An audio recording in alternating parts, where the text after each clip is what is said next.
Hey everyone, welcome back. I'm Abhishek Gaurav from IIT-BHU। इस video में फिर से एक नए क्वेश्चन को देखते हैं इलेक्ट्रिक फ्लक्स से ही रिलेटेड। जैसा कि इलेक्ट्रिक फ्लक्स ही हम लोग अभी कर रहे हैं, तो इलेक्ट्रिक फ्लक्स से ही रिलेटेड एक क्वेश्चन फिर से देखते हैं। इलेक्ट्रिक फ्लक्स का और इलेक्ट्रोस्टैटिक्स का जो भी है वीडियोज़ आप अगर देखना चाहते हैं तो मैं पूरे प्लेलिस्ट का लिंक भी डिस्क्रिप्शन में दे दूँगा, तो वहाँ से आप लोग पिछले वीडियोज़ को भी देख सकते हैं, देख कर समझ सकते हैं। तो अब इस वीडियो में देखते हैं, क्वेश्चन डिस्कस करते हैं। तो अब क्वेश्चन को एक बार पढ़ते हैं, समझते हैं क्या।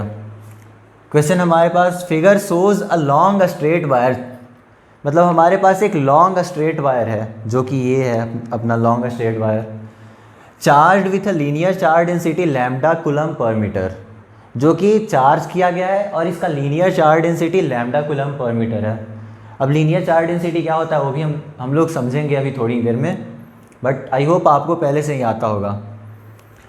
अब आगे क्वेश्चन है, a rectangular sheet A B C D एक रेक्टेंगुलर सीट है, is placed at a distance of small r from the wire. इस वायर से स्मॉल आर डिस्टेंस पे इस A B C D sheet को रखा गया है। Now find electric flux passing through the sheet, यहाँ पे सीट होगा। अब इस सीट से कितना इलेक्ट्रिक फ्लक्स पास कर रहा होगा वो हमें पता करना है। तो आई होप आपको क्वेश्चन समझ में आया होगा। मतलब हमारे पास एक लॉन्ग स्ट्रेट वायर है जो कि लैम्डा कूलम पर मीटर से चार्ज किया गया है, मतलब इसका charge per unit length lambda coulomb per metre है। अब इससे समथिंग स्मॉल आर डिस्टेंस पे एक सीट रखा हुआ है जिसका लेंथ स्मॉल एल है और विड्थ डब्ल्यू के बराबर है। तो A B C D sheet हमारे पास है जो कि इस चार्ज से, मतलब ये जो लाइन चार्ज है उससे समथिंग स्मॉल आर डिस्टेंस पे रखा गया है। अब इस स्मॉल आर डिस्टेंस पे रखे होने के कारण अब यहाँ से तो इलेक्ट्रिक फील्ड कुछ ना कुछ पास कर रहा होगा और इस सीट को क्रॉस भी कर रहा होगा। अब इस सीट को जब क्रॉस करेगा तो यहाँ से कुछ ना कुछ इसके कारण नेट फ्लक्स कुछ ना कुछ होगा इस सीट से। अब वही जो नेट फ्लक्स होगा वो हमें फाइंड आउट करना है। तो आई होप आपको समझ में आ गया होगा क्वेश्चन। इसको आप एक बार नोट करना चाहें तो नोट भी कर सकते हैं। तो अब पहले समझते हैं lambda charge per unit length होता क्या है।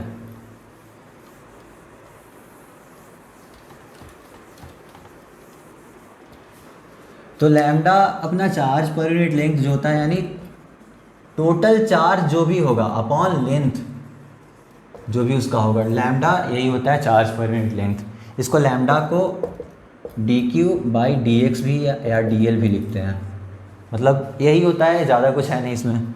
तो अब ये हो गया। अब हमें नेट फ्लक्स कैलकुलेट करना है। तो नेट फ्लक्स कैसे कैलकुलेट करें वो अभी हमें सोचना होगा थोड़ा।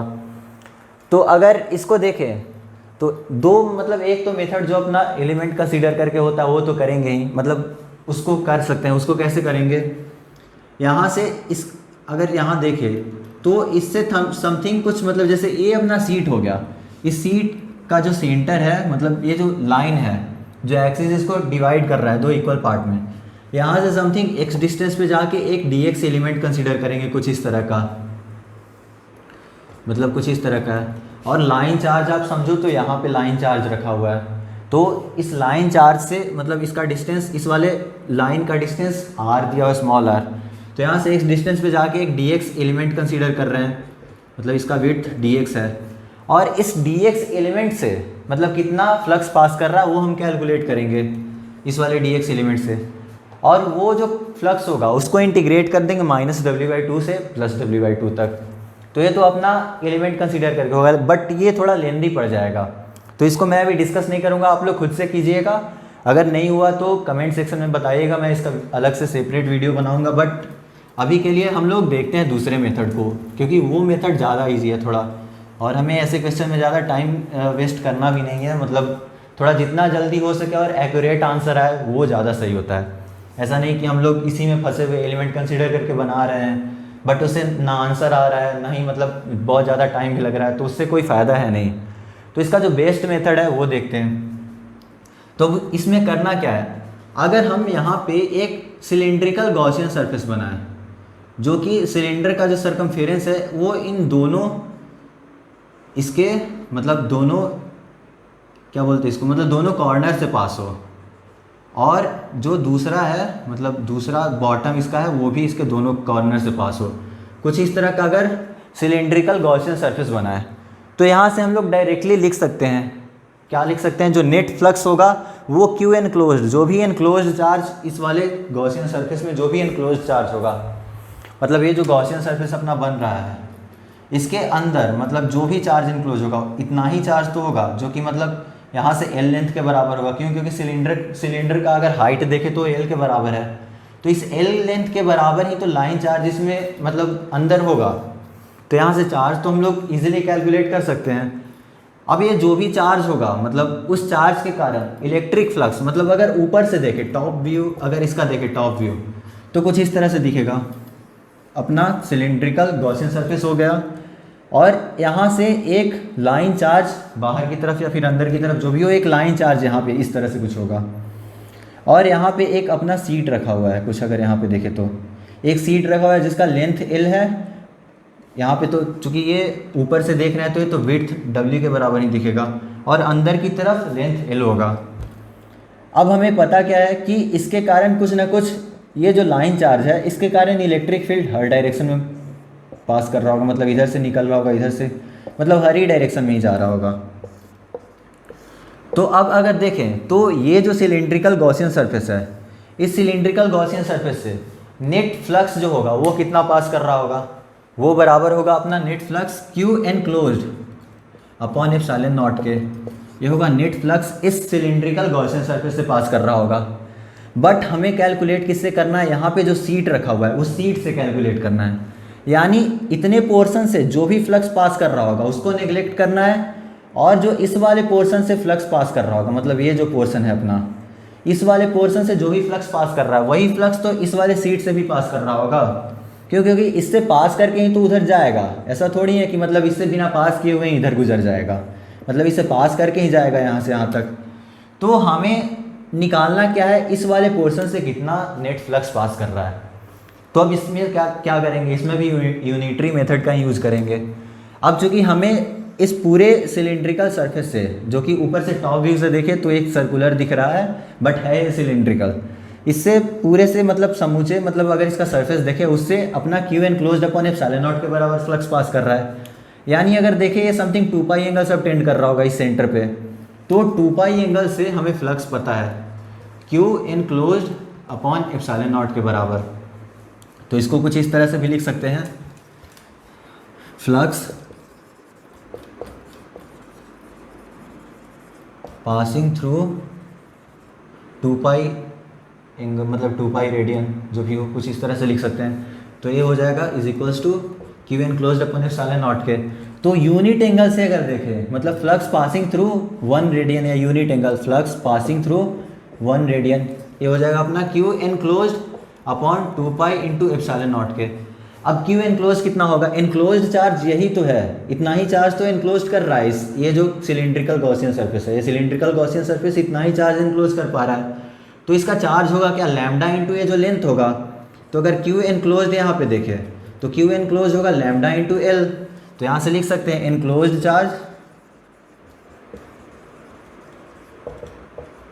Is equals to lambda into L के बराबर हो जाएगा, इतना कूलम। अब हमें चार्ज पता है तो यहाँ से जो मतलब यूनिट एंगल से जो भी फ्लक्स पास कर रहा होगा वो हो जाएगा अपना lambda L over 2 pi epsilon naught के बराबर। इतना फ्लक्स हमें पता है यूनिट एंगल से, मतलब फ्लक्स पास कर रहा है।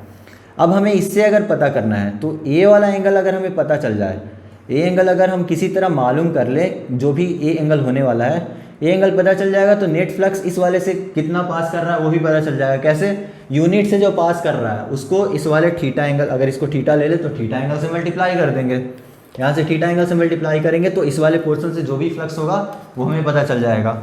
अब देखते हैं उसको कैसे कैलकुलेट करें। तो अब अगर हम फिर से डायग्राम बनाएं उसका, टॉप व्यू अगर देखें तो कुछ इस तरह का है। यहाँ पे सेंटर पे अपना लाइन चार्ज है और यहाँ से यहाँ एक सीट रखा हुआ है जिसका ये वाला पोर्शन ए और डी मतलब एक ही जगह पे होगा, और ये वाला पोर्शन बी और सी वाला पोर्शन होगा, मतलब ये अंदर की तरफ कुछ है। ऊपर से टॉप व्यू हम देख रहे हैं तो कुछ इस तरह का होगा। अब हमें ये वाला एंगल पता करना है, मतलब ये जो भी सीट इस पे एंगल सबटेंड कर रहा है, ये थीटा एंगल पता करना है। तो अब अगर हम यहाँ से यहाँ का डिस्टेंस देखें तो ये तो r है, हमें दिया हुआ है, क्योंकि यहाँ से यहाँ का डिस्टेंस स्मॉल r दिया हुआ है। इसका टोटल विड्थ w था, अब यहाँ से यहाँ का विड्थ क्या हो जाएगा w/2, यहाँ से यहाँ का विड्थ w/2 आ गया।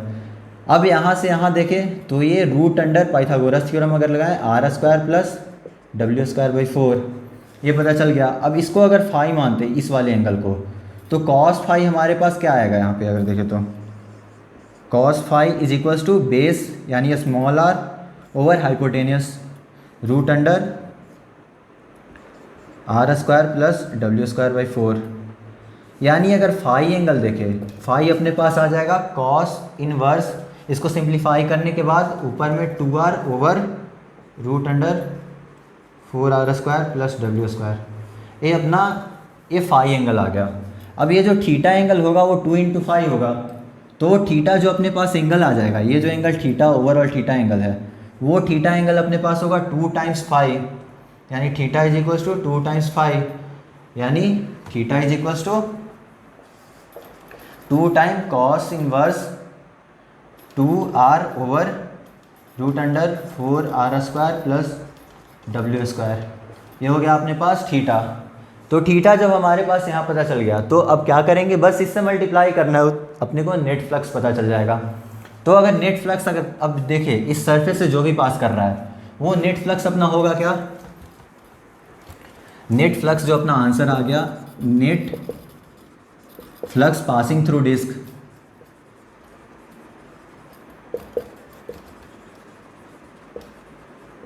इज इक्वल्स टू यूनिट में इस वाले एंगल को मल्टीप्लाई कर देंगे, यानी लैम्डा एल थीटा ओवर 2πε0।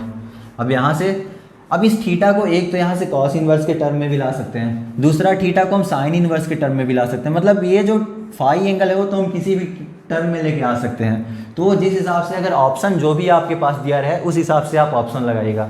ऐसा कोई ज़रूरी नहीं कि इस कॉस इनवर्स के टर्म में ही केवल आंसर आएगा, इसको हम साइन इनवर्स के टर्म में भी ला सकते हैं, टेन इनवर्स के भी टर्म में ला सकते हैं। बट मेन चीज़ है कि ये थीटा हमें पता करना है। तो थीटा का वैल्यू कॉस इनवर्स में आएगा, साइन इनवर्स में अगर निकालना हो तो 2 times sine inverse of w/2 upon ये हो जाएगा, मतलब sine theta sine phi is equals to यहाँ से हो जाएगा परपेंडिकुलर यानी w/2 ओवर हाइपोटेनियस। तो इस हिसाब से मतलब फाई जो होगा वो साइन इनवर्स w/2 ओवर इतना आ जाएगा। तो आई होप आपको ये भी समझ में आया होगा, मतलब इसको समझना भी बहुत इंपॉर्टेंट है, क्योंकि फिर आप क्वेश्चन आते हुए गलत करके आओगे। आपको ऑप्शन में कुछ साइन इनवर्स या टेन इनवर्स के टर्म में दिया हुआ रहेगा आंसर, बट आप उसको लगाओगे नहीं क्योंकि आपके पास कॉस इनवर्स में आ रहा है। तो आपको वहाँ पे क्वेश्चन पे थोड़ा खुद का भी दिमाग लगाना है। तो यहाँ से जो अपना आंसर हो गया वो हो गया, देखिए अपना आंसर तो नेट फ्लक्स जो होगा वो लैम्डा एल इंटू थीटा की जगह पे 2 times cos inverse 2r over root under 4r² plus wr² over 2πε0। तो ये अपना नेट फ्लक्स आंसर आ जाएगा। तो आई होप आपको समझ में आया होगा। मतलब इसमें एक तो मेथड था कि यहाँ से इस ये जो एक्सिस है, इस एक्सिस से समथिंग x डिस्टेंस पे जाके एक dx एलिमेंट ले, फिर उसके यहाँ से उस पॉइंट पे इलेक्ट्रिक फील्ड क्या होगा, वो भी अगर इनफाइनाइट लाइन चार्ज होगा तब हम वो लगा सकते हैं। ये ध्यान देना है कि अगर इनफाइनाइट लाइन चार्ज दिया होगा तभी मतलब किसी पार्टिकुलर डिस्टेंस पे इलेक्ट्रिक फील्ड कांस्टेंट होता है, मतलब यूनिफॉर्म होता है। तो वो भी तभी उसी केस में लगा सकते थे जब ये इनफाइनाइटली लॉन्ग लाइन चार्ज हो। तो यहाँ से समथिंग x डिस्टेंस पे जाके एक dx एलिमेंट कंसीडर करते हैं, उस पॉइंट पे इलेक्ट्रिक फील्ड का डायरेक्शन उधर होता और एरिया वेक्टर समथिंग इधर है, तो इन दोनों के बीच का एंगल समथिंग थीटा बन रहा होगा, तो उससे कॉस थीटा भी हमें फाइंड आउट करना होता। मतलब थोड़ा लेंदी प्रोसेस हो जाएगा वहाँ पे, हो तो उससे भी जाएगा बट वो थोड़ा लेंदी होगा और उससे हो सकता है आपका आंसर भी गलत है, क्योंकि मतलब आप कहीं ना कहीं मिस्टेक कर ही दोगे, उसमें इतना ज़्यादा मतलब थोड़ा सोचना है। तो उस वाले प्रोसेस से भी कर सकते हैं, बट ये इजी मेथड है तो हम क्यों ना इजी मेथड के थ्रू जाएं, हमारा टाइम भी बचेगा प्लस आंसर भी सही आ रहा है। तो आई होप आपको ये समझ में आ गया होगा। मतलब इसको कॉस इनवर्स में आंसर आ रहा है, बट अगर साइन इनवर्स में भी हो तो उससे भी आप, या फिर टेन इनवर्स को कोई भी मतलब इनवर्स फंक्शन में हो, आपको आंसर मतलब लाना है। जो भी सॉल्यूशन में जो भी ऑप्शन में दिया होगा उस ऑप्शन के थ्रू ही आप लोग जाइएगा, मतलब उससे जो भी ऑप्शन होगा उसके थ्रू आप लोग आंसर कैलकुलेट कीजिएगा। तो आई होप समझ में आ गया होगा। Thanks for watching.